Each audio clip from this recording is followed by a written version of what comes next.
Bonjour à tous, je vous propose aujourd'hui une partie que j'ai jouée en blitz 5 minutes contre un adversaire coté 2084 Elo sur le site Buo21, un site d'échecs gratuit que je vous recommande chaudement. Ceux qui apprécient cette partie peuvent la télécharger avec ses commentaires et ses variantes sur mon blog Échecs en amateur www.échecs.canalblog.com. Alors je joue avec les blancs dans cette partie et je joue comme très souvent le coup E4 et mon adversaire choisit un début ouvert E5 et dans cette situation j'opte pour la partie italienne fou C4 et contre toute attente, contre les coups qui vous sont signalés ici, le coup fou C5 qui caractérise la partie italienne ou le coup cavalier F6 qui caractérise la défense des deux cavaliers qui sont donc les deux réponses plus habituelles pour les noirs dans cette position. Mon adversaire choisit une troisième voie, il choisit cavalier D4, qui caractérise un obscur gambit qui s'appelle le gambit Schilling-Caustic, du nom de leurs inventeurs, et il s'agit d'un gambit extrêmement dangereux s'il est accepté par les blancs. Alors, le terme gambit désigne en général le sacrifice d'un pion dans l'ouverture, et vous voyez qu'ici, il s'agit du pion E5, et je vais essayer de vous convaincre qu'il est très très dangereux pour les blancs de prendre ce pion E5. Après cavalier en E5, effectivement, les noirs ont gagné un temps pour l'attaque. Ils jouent dame G5, avec une menace directe sur le pion G2 et par conséquent sur la tour H1. Et si les blancs n'y prennent pas garde, s'ils jouent par exemple trop confiant, cavalier prend F7, un coup en apparence très fort puisqu'il attaque à la fois la tour H8 et la dame G5, eh bien les noirs continuent par dame prend G2, et à ce moment-là les blancs ont deux solutions qui de toute façon sont perdantes. La première consiste à sauver leur tour, tour F1, mais à ce moment-là les noirs prennent en E4 en faisant échec, le roi ne peut pas bouger, la dame, si elle s'interpose, sera immédiatement capturée par le cavalier en D4. Il reste au blanc le coup fou E2, mais à ce moment-là, les noirs jouent cavalier F3, échec et mat. Il s'agit d'un mat à l'étouffer, puisque ce fou en E2 est cloué par la dame en E4. Un magnifique mat en 7 coups, et donc c'est carrément une humiliation pour les blancs. Si après dame prend G2, les blancs décident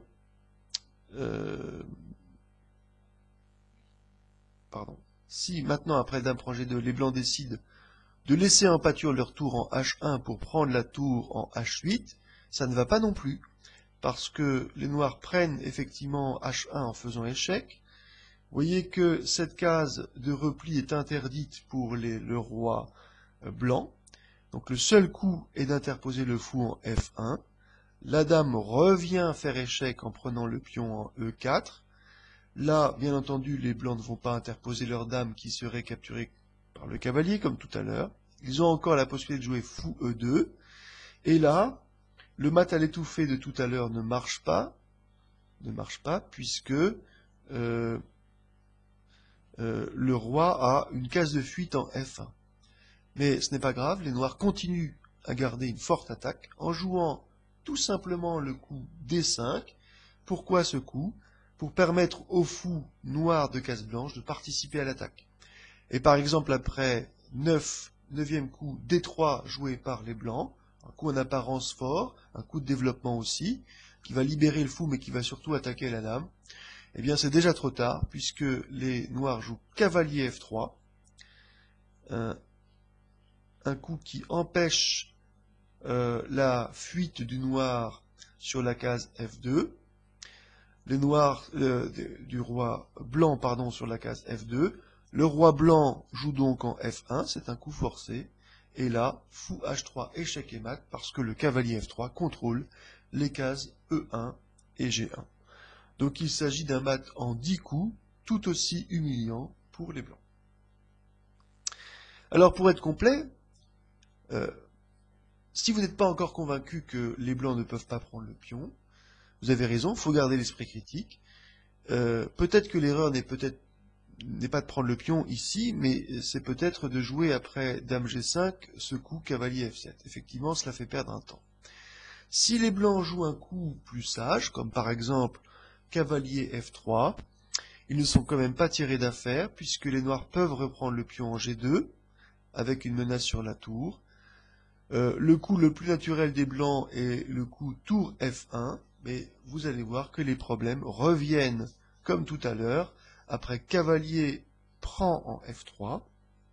Le cavalier ne peut pas être pris sous peine de perdre la dame, et donc la réponse la plus logique c'est roi E2, cavalier D4, échec, et là le roi peut soit revenir en E1, soit s'aventurer sur la troisième rangée. Alors s'il revient en E1, les noirs reprennent le pion en E4, et comme tout à l'heure, on a la séquence fou E2, mat à l'étouffer.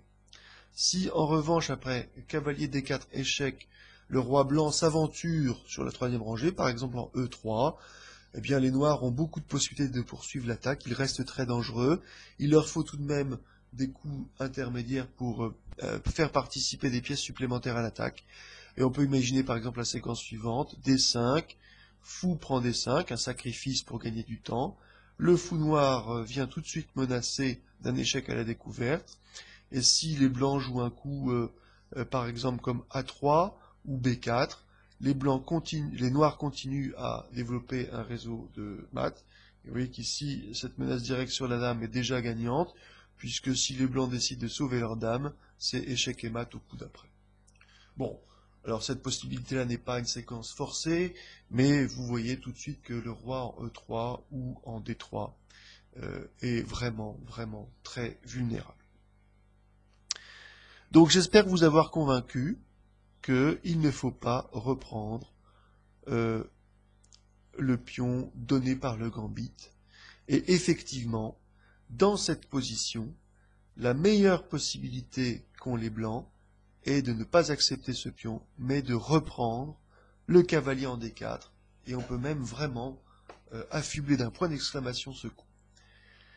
Pourquoi? Parce que ce sont maintenant les noirs qui se retrouvent sans trop d'initiative avec un pion en D4 qui va poser plus de problèmes aux noirs qu'autre chose et qui va surtout, contrairement à ce qui se passe dans la majorité des débuts ouverts, permettre aux blancs et au roi blanc en particulier d'être en grande sécurité puisque le pion F2 ne pourra plus être attaqué par des pièces ayant une action sur les cases noires à cause de ce pion mal placé. Et donc le premier réflexe des blancs est ici de jouer D3, et vous voyez que l'incursion du fou ici n'a plus beaucoup d'intérêt, alors qu'il s'agit d'un coup naturel dans les débuts ouverts, et cela permettra aux blancs de jouer tranquillement l'avancée du pion F, pour avoir une forte initiative à l'aile roi. Alors la partie s'est poursuivie ici par D6, petit roc, fou E7. Alors en général, on sort les cavaliers avant les fous, c'est ce qu'on dit, mais vous voyez que dans cette position, on voit mal les noirs poster leur fou en fianchetto, toujours à cause de ce pion en D4. Et donc le fou n'a qu'une seule case de développement, autant la jouer tout de suite, c'est ce que s'est dit mon adversaire, et j'en profite d'emblée pour jouer F4 sans aucun problème, puisque la diagonale ici du roi est protégée par le pion adverse que je vais m'employer à laisser en vie.